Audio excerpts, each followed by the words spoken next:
BNP নেতা ইশরাক হোসেনকে ডিএসসিসির mayor হিসেবে শপথ পড়ানোর দাবিতে নগর ভবনের সামনে মানববন্ধন করছে তার অনুসারীরা। সেখান থেকে যুক্ত হচ্ছেন সহকর্মী রাব্বি সিদ্দিকী। একটু রাব্বির সাথে কথা বলতে চাই। রাব্বি, তার অনুসারীরা কি বলছেন, কি হচ্ছে সেখানে একটু বিস্তারিত জানাবেন।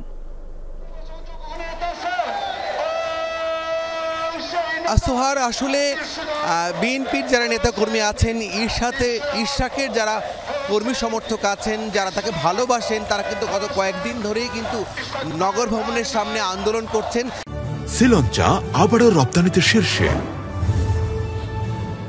তাদের আন্দোলনের একটাই কারণ, বিক্ষোভের একটাই কারণ, এই দক্ষিণ সিটি কর্পোরেশনের মেয়র হিসাবে ইশরাককে শপথ পড়াতে হবে এবং এই শপথ পড়ানো নিয়ে টালবাহানা করছে এবং সেই অভিযোগে গত কয়েকদিন ধরেই রাজপথ দখল করে কিন্তু এখানে আন্দোলন করছে এবং বলছেন যে আসলে সরকার চাইছে না বিএনপির এই নেতাকে নগর ভবনের দায়িত্ব দিতে এবং এই অন্তর্বর্তী সরকারের উপদেষ্টা, বিশেষ করে আপনি জানেন যে স্থানীয় সরকার মন্ত্রণালয়ের যিনি উপদেষ্টা আছেন তার সমালোচনা করছেন এবং বলছেন যে আসলে যতক্ষণ পর্যন্ত ইশরাক দায়িত্ব না নেবেন ততক্ষণ পর্যন্ত তারা এই সড়কে অবস্থান নেবেন, এভাবে বিক্ষোভ করবেন। গত কয়েকদিন ধরেই আমরা দেখে আসছি সোহার, ইশরাকের কর্মী যারা আছেন, সমর্থক যারা আছেন, তারা কিন্তু এই সড়ক অবরোধ করে অবস্থান নিয়ে এই বিক্ষোভটি করছে।